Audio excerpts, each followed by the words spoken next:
Good evening, everybody. I'm here with John Stallman. Good evening. We're at the Volcano Art Center after watching the evening presentation by Mr. G. Brad Lewis, who showed us a beautiful slideshow of his eruption images, some of his videos, kind of went through the whole aspect of the eruption through his lens, which was really fascinating. Amazing. So, pause a minute here, let people catch up and get logged in here. So welcome everybody.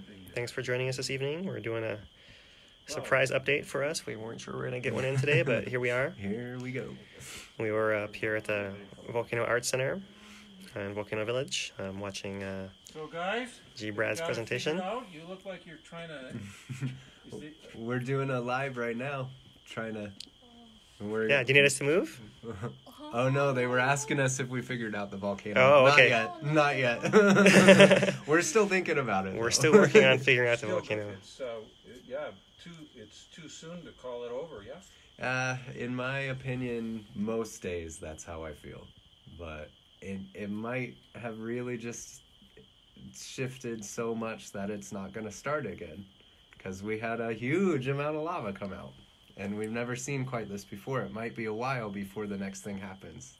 So I'm on the fence some days. Most days I think it's too soon. Other days I think differently. And that's what we were going to mention. Yeah, so I actually see that Brad just joined us on a live stream. Oh, good. Why don't you recount what you were talking about, how you felt? Yeah, that's... Felt about, and you guys, listen in. This is to answer your question and our live feed, too, is that it's related to your question because...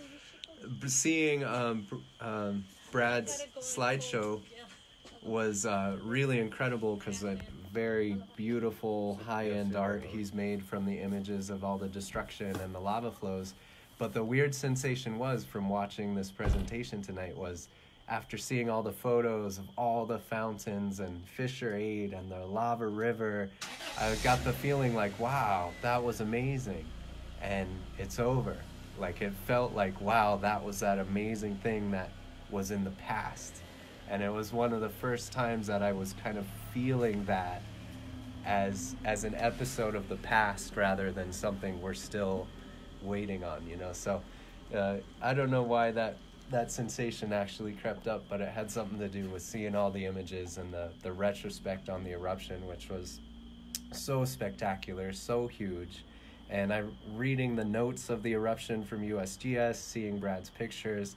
Like, wow, I forgot we had like 6 or 7 lava fountains going at once. Like, it was crazy what has just happened. And so to review it like that, it's like, wow, that was major. And maybe that's all there was. It's kind of one of the first times I felt that way, like it might be over. So, yeah, let's kind of go back. How about you? How do you feel? Well, I mean, I thought it was a chance for me to kind of process, take a moment and kind of step back and see the eruption as a whole, and that kind of a little bit to what you said, like there was a beginning, middle, and end to it in a way, to see it as a whole, because even when we stop and reflect on it, it's hard to really take it all in together. Even having been there and having seen all those things, it's hard to process all of that. It's hard to process what you're seeing at the moment, and then you think, I just saw something amazing. I can think about the rest of my life, and you go, and it happens again the next day, and then again the next day, and again the next day, and the next day, and you never have time to really catch up, or like, Plus, you were analyzing it all the way along the way. Yeah. But maybe that's why she's giving us some time to a pause to reflect. Yeah, whether she's giving us that or not, that's what we should be doing, and what we are doing, I think, I mean, that's the natural thing to do right now, and for all of us, whether it's just having looked at the stuff and not having lost anything, or whether it's dealing with a huge loss of property and, livelihood, lifestyle, all those things that people have really lost. It's hard to deal with that kind of transition, no matter which way it is, when you're still kind of on alert, right? When the hairs in the back of your neck are still standing up, and you kind of can't let your guard down in a way. Like people haven't felt the need or the ability to let their guard down at any point. Really, maybe now we're getting to a point where it's been quiet long enough that. Relax. No, you've both been in to see the summit, though. No, we have never seen. We haven't seen the summit crater yet. haven't seen the summit yet. Yeah, so Looking forward to it, and hopefully see it. I'll with have a everyone. better feeling for it once I can do that, because the last I saw was the night before the park closed. Mm-hmm. Having been an eruption ranger, though, on numerous stints over many years, it usually turned out to be a pause. Usually, yeah. Well, actually, it always turned out to be a pause. Yeah. Right? So I think Yeah. we have not put the things that we evacuated down the mountain 3 months ago. We have not felt compelled to bring those things back yet. And and there's what we used to tell when we have all these people. They'd come down and say, and they'd say, "Where's the lava? It was flowing in." We just watched the video. We saw it on the news. It was flowing in the ocean, and we tell them, "Well, just because it's not here now, I mean, it's either going to come over to Pali, and if it doesn't come over to Pali tonight, it's going to come up somewhere." And then when Pu'u'o collapsed, I was on duty during one of those collapses, and so there was a long pause, and it was just a matter of waiting until it came up in the Pau crater.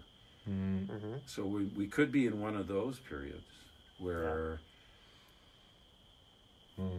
Yeah, for sure. Yeah, I mean, my take has always been it's never really over. It's about how we divide it into chapters in our mind, right? And in that sense, right. Yeah, because it's really one. The chapters are an illusion. that's just how we process it and how we divide it and make sense of it and organize it in our minds as people, right? Because it's one continuous, geologically, it's one continuous event still going, really. You know? But I think you made one of the most important points, which is when you have a pause, that's when you should reflect on it. Because at whatever point or what, we need to kind of understand and adjust to the new situational awareness, to use kind of ranger terms. And so this is our opportunity, regardless of what happens. Yeah. And I think it is actually your point about, I mean, it is better. Yes, it is our weakness that we have to analyze it in chapters, but it is probably better to look at it in the bigger picture. And not only in terms of Kīlauea, but in terms of the whole volcanic island. And most deaf. and you know, whenever nature, I grew up on the Mississippi River on a little island in the Mississippi, and so, you know, whenever the spring floods came, you always got the message. We humans need this repeated to us, or at least those from Western culture. Maybe not so much in Hawaii. You know, it builds humility. And working on the lava flows day after day, and you see all the transitions, and of course this thing that we saw tonight from Brad Lewis was, I mean, this is, like he said, this is like a Mount overflow. But humility is good, and there's a lot of important community decisions that will have to be made after this eruption. And after the 55 eruption, there were a lot of bad decisions made. That's That true. led to a tragedy years later. Yeah. Exactly. And it was mostly made for a combination of money and political ambition. Right. And you can read chapter 8 in Land and Power in Hawaii, and all the names of those responsible are listed. The people who built Leilani Estates, who built Royal Gardens. And that's one of the other things after the pause, or in a pause, or after the eruption. That's an important discussion to have, and it's pertinent because do we build again, right? Are we going to compensate people? Are we going to find a safer place for them to go? Or are we going to just let people fend for themselves? All those issues are happening. Yeah. Those are the human issues. And so as people get a chance to settle down, they can maybe look at all of that more realistically and with compassion. But I think required reading for everybody is chapter 8. Gavin Dawes and I forget Dawes and Cooper's book, printed by the University of Hawaii, Land and Power in Hawaii. Have you guys read that? I've heard of it Yeah. before. Yeah. I think I've read some excerpts. Chapter 8 is about how those rift zones got developed. Fascinating. All right, you guys. Everyone's got homework, right? Chapter 8. Gonna read chapter 8. Hey, It's an thanks for what you appropriate guys chapter. are doing. Yeah, of course, yeah. Mahalo. And thanks for sharing your mana'o about, your own, because you guys have been watching all the details. Mhm. And so, it's a You perfect bet. occasion after Brad's highly curated, beautiful summary of the whole thing Yeah. to it's kind of fantastic. say, I mean, it's an obvious question, right? Well, Mhm. you guys have been watching it. Mhm. Yeah. Where are you at right now? I guess like everybody else, maybe you a little less than him, we're still just waiting to see, right? Mhm. Yeah. I mean, Yeah. I kind of feel like the seeing happens continuously, right? I mean, Yeah. I mean, like you, I've been on the volcano for a long time, and I've been seeing all these other changes, and this is a much bigger version of kind of the same thing. Yeah. So we have seen that change. We have seen impact. I wasn't around in the Kalapana days, so I didn't see the impact on people as much. Myself, that landscape impacts. You can see that fairly easily. Being a geologist, seeing how the land changes and how quickly it changes is just captivating. But yeah, the scale of this, and just like Brad was saying, I mean, so much bigger. So much more volume and just everything about it. The speed of it, right? The one thing that we're talking that was a little bit surprising to all of us was we never got a high fountain actually. Almost bypassed the high fountain stage, which is what we might, in a more traditional, more rigid way of the process of the way the eruptions go. Might have expected that. We did expect that. Many of us did expect that. Mhm. We didn't see that, which is fine. Not yet, anyway. The one thing I would urge you guys to do is look back at what happened after 1840. Because really, in many ways, down below and up top, that's the closest thing that this looks like. And More similar. Have you seen the paintings that were done by the Wilkes expedition Huh. within a year? So So do you just keep running that continuously, or is there going to be a pause? It runs continuously runs until we're we run out of battery or Until you breath, so or you can't stop it. we can't pause it. No, No. it keeps going. No. We're So- live and we stay live. So Really, just for you guys, Huh. you might be interested. I might not. Well, one thing was just mentioned that. Have you read this? Oh, I don't think I've read this. No. Well, Different topic. Okay, that I'll deals check it with out. Socio-political, except the eruption is on Hualalai Oh, interesting. instead of here. But in other ways, it's in the library. It's in the. Cool. And Right I on. think you got my card earlier. I didn't want to really do a promo on there though. that's all right. It's more for you because when you're thinking about it, Right. when you're thinking about it, what is all this about? That may help. Hmm. Right. All right. So we can do the promo for you, though. You don't mind if we do. No, read the book and then. All right. That's a better way to. Anyway, thanks for what you've been doing. Yeah, no problem. We were Yeah, impressed we're when happy we to help. watched the thing over at Ola's. Huh. I'm a different generation, so I'm a little, the live thing is a little tricky. Well, we never did this before, like 3 months ago either. So. No. And you're still Believe it or doing not. your gig at the park. I mean, in the or John's been still I doing do. that, yeah. Yeah. in Interp. I'm not with Interp. I work for the Friends mostly now. For the Yeah, Friends, so- and you're working with the. No, I don't work with the park in any capacity anymore. For the last 3 years. Before that, I was a tour guide in the park under my own commercial. Right, but the last Yeah. time I saw you, you were in a uniform for that adjunct group. Weren't you? Was I? I don't wear uniforms very much. Oh, okay. All right. Not Then so I much. confused that. Hmm. Are you doing tours now? Not officially, no.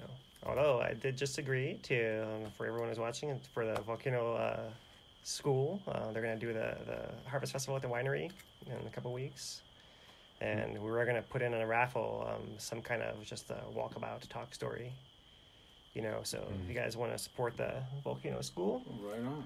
That sounds great. we won't do it. It's not an official tour, but we can talk story and see what we can see. And I'll probably do this kind of more of that kind of thing, you know. But I'm not planning to start a tour business of my own again. But anyway, you know, you never know. Your analysis. We listened to you at Ola. Both my wife was a former eruption ranger too, and we were like, "Oh, this guy knows what he's talking about," you know. And it was very helpful to us to get someone else's framing of all that. Right. Yeah. You're gonna say, introduce yourself and say hello to the viewers. Hi everybody, it's Tom Peake. Used to be an eruption duty ranger at Kīlauea Volcanoes and a writer for the park, and now a novelist. And, awesome. Anyway, and was also totally inspired and by Brad's thing, but then it's always striking because he and I are gray now, and when I first met him, neither one of us were. I mean, that was 1991 on the lava flows. So it was really, for me, tonight was also kind of like the arc of the whole narrative comes back full circle. Because here comes Brad after, and then the biggest eruption any of us have seen. And it was really a red letter night. I couldn't miss it. Yeah. I'm glad you guys were here too. So anyway. Yeah. Thanks. Yeah, of course. Aloha. Yeah. Thanks, Tom. Yeah. Aloha. Thank you, sir. Yeah. Ahui ho. Ahui ho. And we did take some video, and at some point we'll have Brad will release it, I believe. It was an amazing show. So at some point we'll be able to show you guys and share that, I hope too. Yeah, I want to say for the discussion, just having, you know, like, is it over? Is it just paused? You know, how do we really judge the discrepancy? It's not really about making predictions some of the time, because I mean, nobody's gonna necessarily get it exactly right on the money, and if they do, that might just be chance. But if you were to say something that didn't prove to be the way it went in the end, it doesn't discredit how much knowledge Phil has or I have or anybody has about it. If they have the knowledge, you know, we can look at the whole system and make reasonable inferences, but it's not always about making a prediction for the future. It's about the logic of trying to figure out what's happening. I don't know. Just wanted to offer that it's for sure. Like, because if you get in the habit of trying to make a prediction and then you're wrong, does that mean no one should listen to you? Or if you're just the guy making predictions, is it still science? And so it's kind of a fine line. So it's not exactly about predicting what's happening next. It's like you said, we got to appreciate this pause right now. If it's a lasting pause, then so be it. That'll be great. Yeah. Yeah, exactly.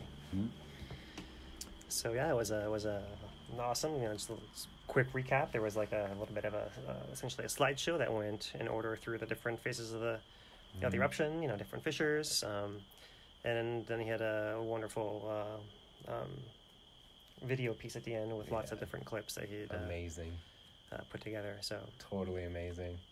Yeah, a lot of the images that he showed are ones that he's already shared on Facebook, right? I've seen several of them on Tracker myself, so you guys can look for those there if you like. Yep. Otherwise, we thought we could do a brief update with you guys as far as the signals that we have going on today on the volcano. The biggest development tilt-wise is we have our tilt meter has been reinstalled up at Wikahuna at the summit of the Kīlauea.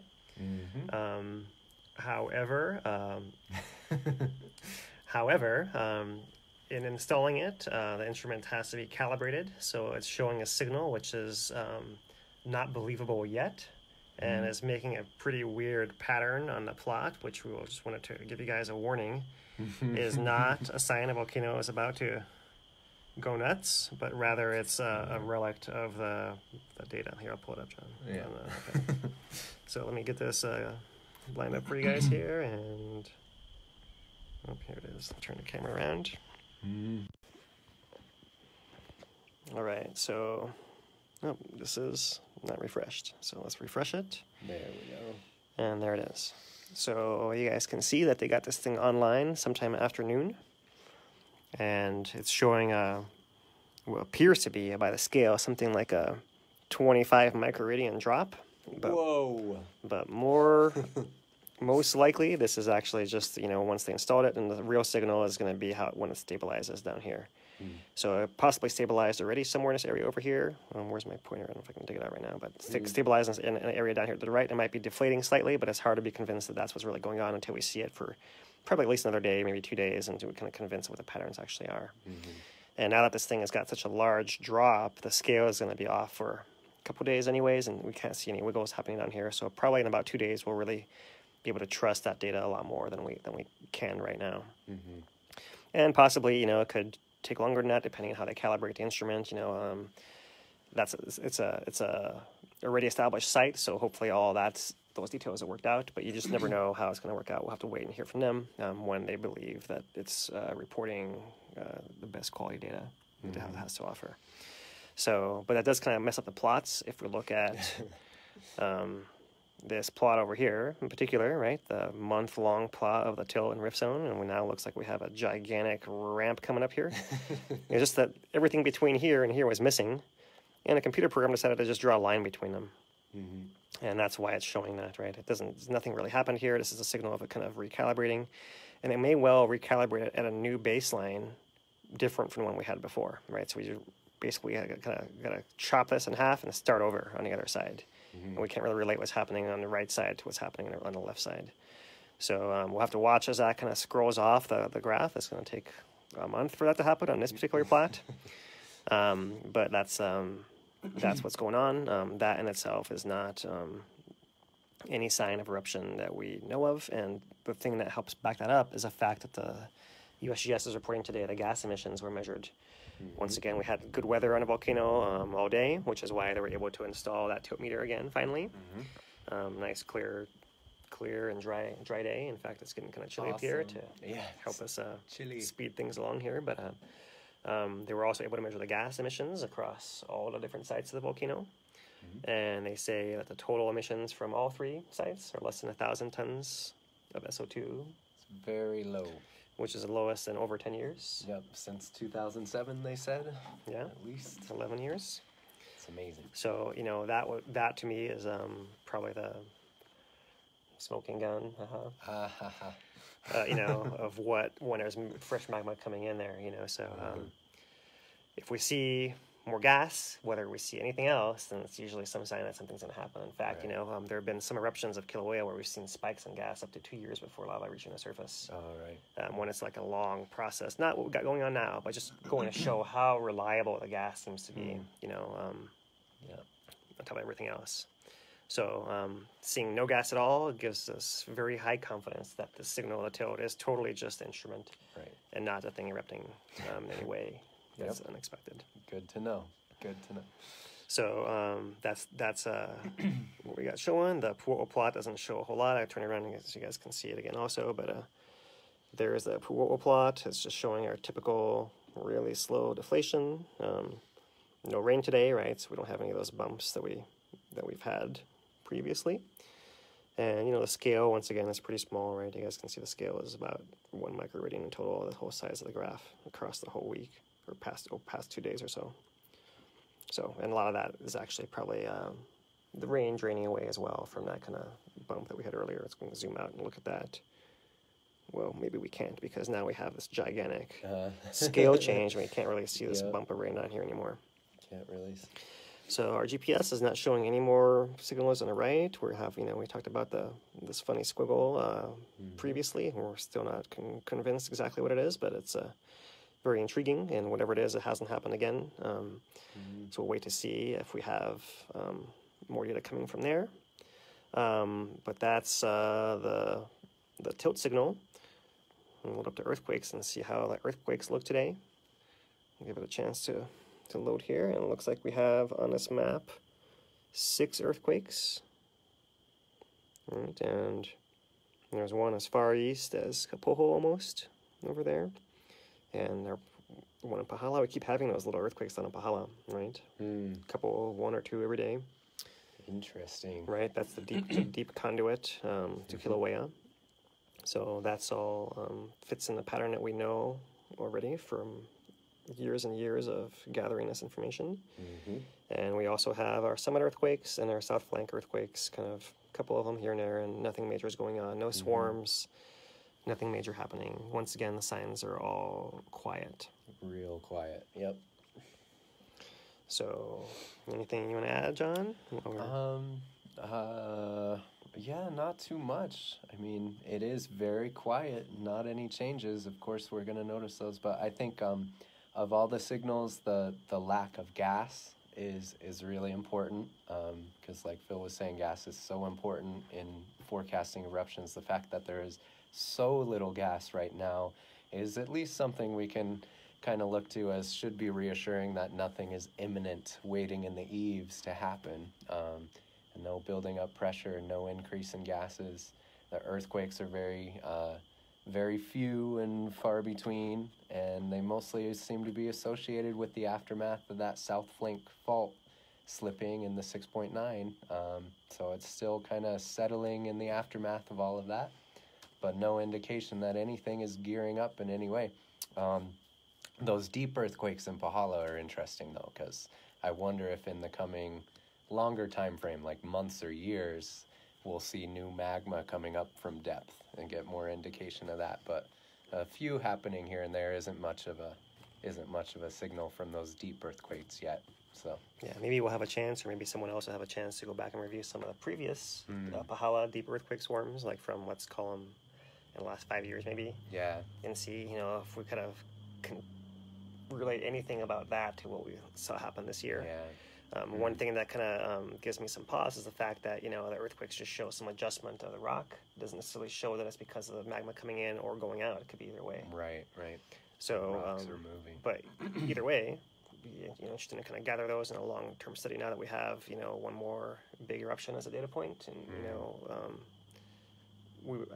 I think, regardless of what's happening with this eruption, I would put forth that we've seen the apex of it already, right? Yeah. We've seen the crest, the highest point of the most lava coming out, Yeah. the peak of the eruption, even if it goes on for a long time further on in this. Yeah. It's already peaked, right? I would think so too. I do think so. That's a similar thing, Pu'o'o itself had high fountains the first few years, and, afterwards, which is Kapainaha, and it went on for a long time, but you could also argue that it peaked in those early few years as well, as far as, the style of eruption and all of that. Flow rates too, I think were higher at that time, right? So, I mean, that's what I would put forth, is that we've kind of seen the peak of it. And so in that case, we can start looking at, maybe some of the signals that we're building up to this. In hindsight, if we can actually get to it, or someone else is industrious enough to do it before we can, that would be awesome.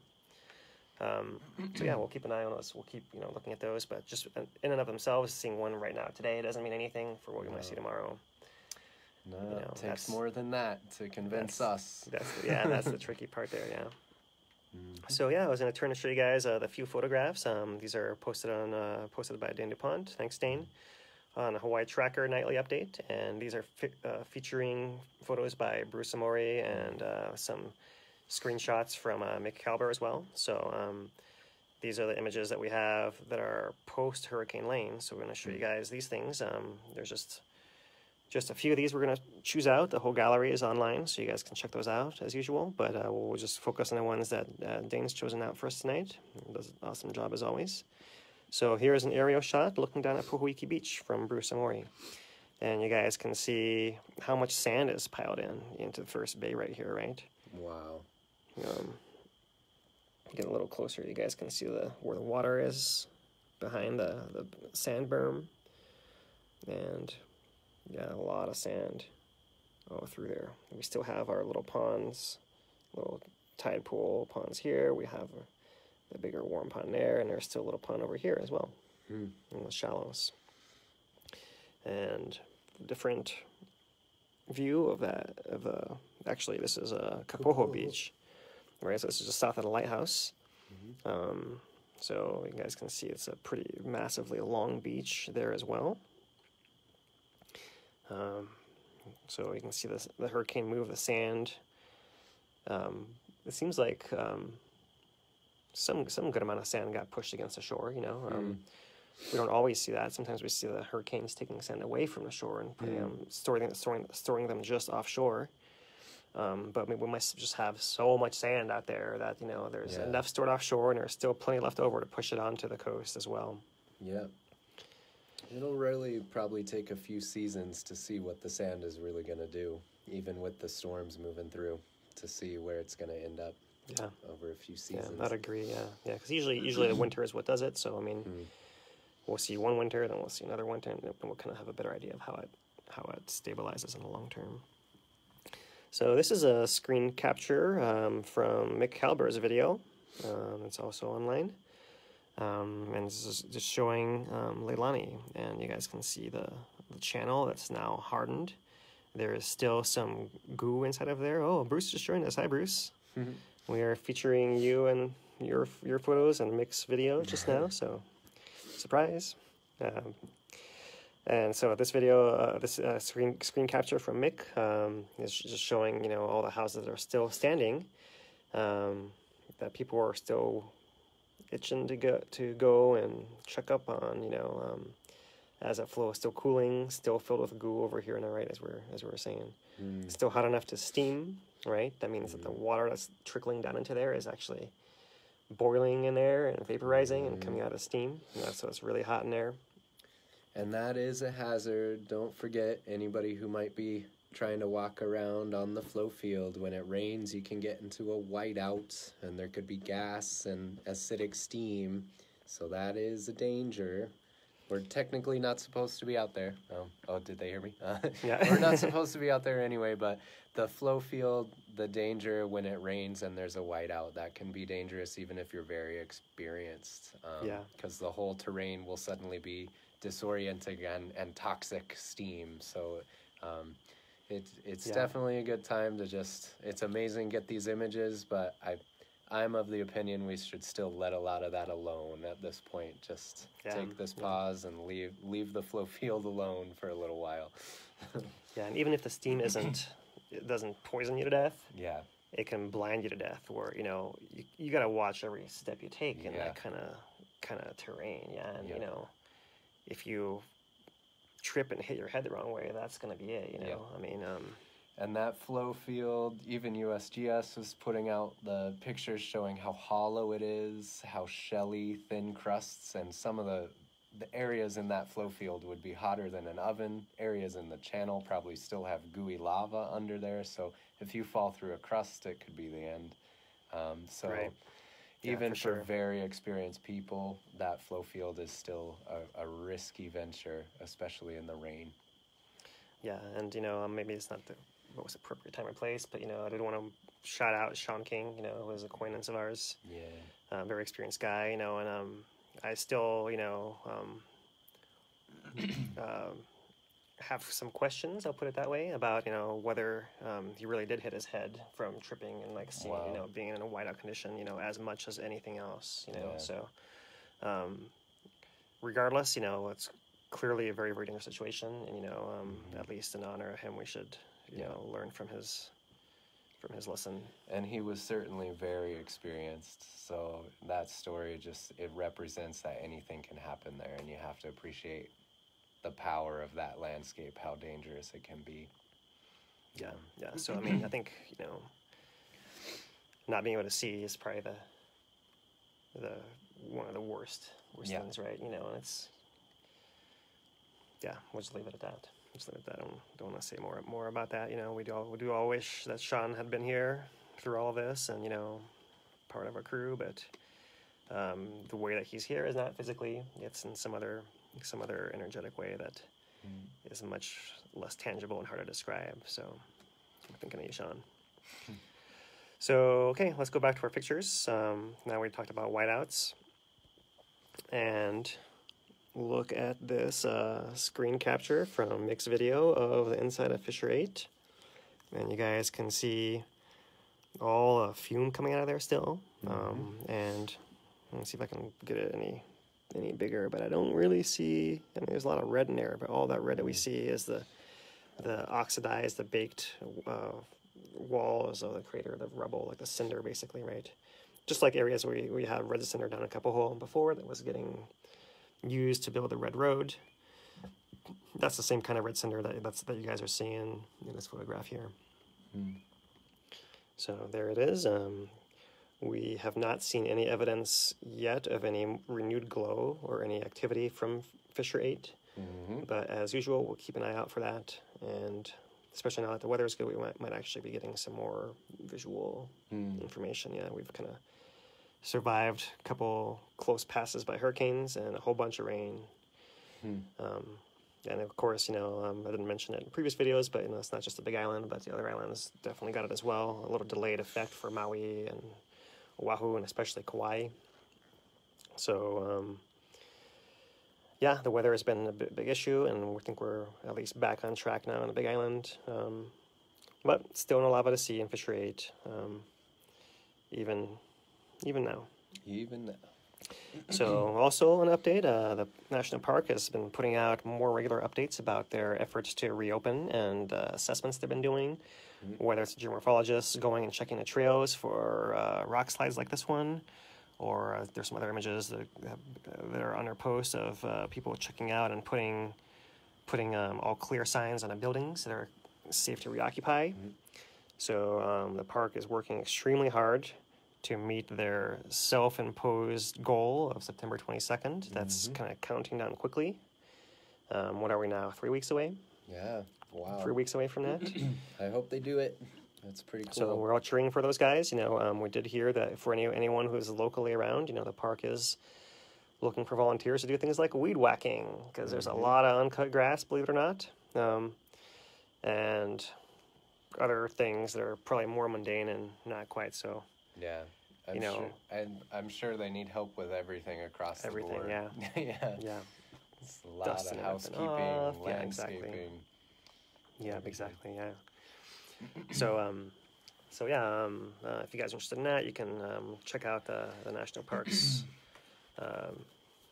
updates they got going on their page. So that's the little bit of photos and the tilt data I wanted to show you guys. We talked a little bit about the presentation that Brad gave earlier tonight, and had a little bit of philosophy about the pause we should take while we were having a pause. Should give us pause. So it's true stuff. I've been thinking about that a lot lately. All of us, and some people have been through much more intense experiences through all of this and have lost everything. But everybody who was anywhere near this eruption, we've been through a lot, and it's kind of still dreamlike, the memories, and so processing that, did a lot of that tonight. Seeing Brad's photos is like, wow, that was a tremendous event that we were all just alive for. It's incredible. So just taking this moment to review and take stock in what we've been through and what we still have, and the friends we've made. I've made a lot of new friends because of this eruption, so that's positive. Yeah, that was a thing that Brad said as well. He made a lot of new friends and reconnected with a lot of old ones. So yeah, from the personal side of and that's that kind of the same theme that we saw at the hub, right? From the personal community side, we all have definitely been gathering more and reconnecting as people. Together. Yeah, I mean, so that's noteworthy as well. So, anything else? We'll wrap it up there. I think that's good for now. Till something happens. All right. Yeah. So, John's gonna be offering his exclusive tour tomorrow. Exclusive tour. So no one else gets to go unless you book through the friends first. Yep. If you do want him, you got to book through the friends. It's the only way. And I will be down at the hub in the afternoon. I might be able to meet you at the end of the day. At the end of the day, right on. If I drive direct down there, I can meet. And so we'll see if I can make that happen at the end of while the hub is only open till 6. I believe till 6 now, yeah. Yeah, so I might be able to be there for the last hour or something at the hub. Right. At least, so. And this coming up Monday is Labor Day, so the hub will be closed on Monday.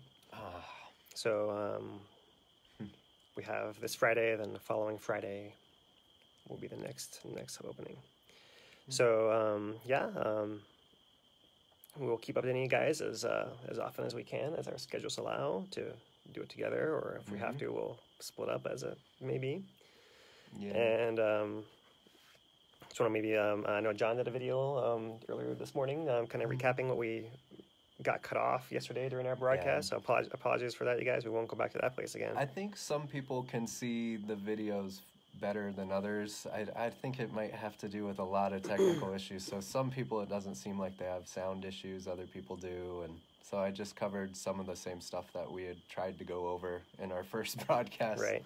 I haven't tried to see it again. But, sometimes what happens is, like, the phone's got to finish uploading all those segments of the video, and my phone, for all I know, is still doing that.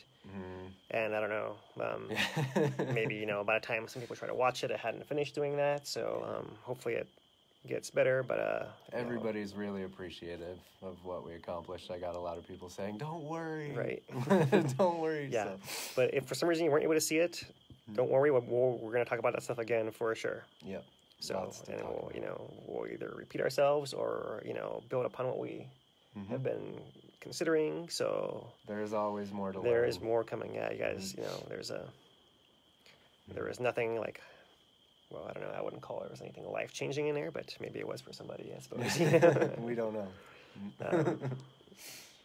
So yeah, someone just pointed us to look at the lava cam. I'm going to check out the lava cam real quick here before we do our sign-off, just because that could be something to look at. So here is a view of the lava cam, and I probably should have a little more closely seen what Harry was reporting, because from what I remember, the actual fissure 8 is over there, actually over here. Yep. Right, so fissure 8's over here.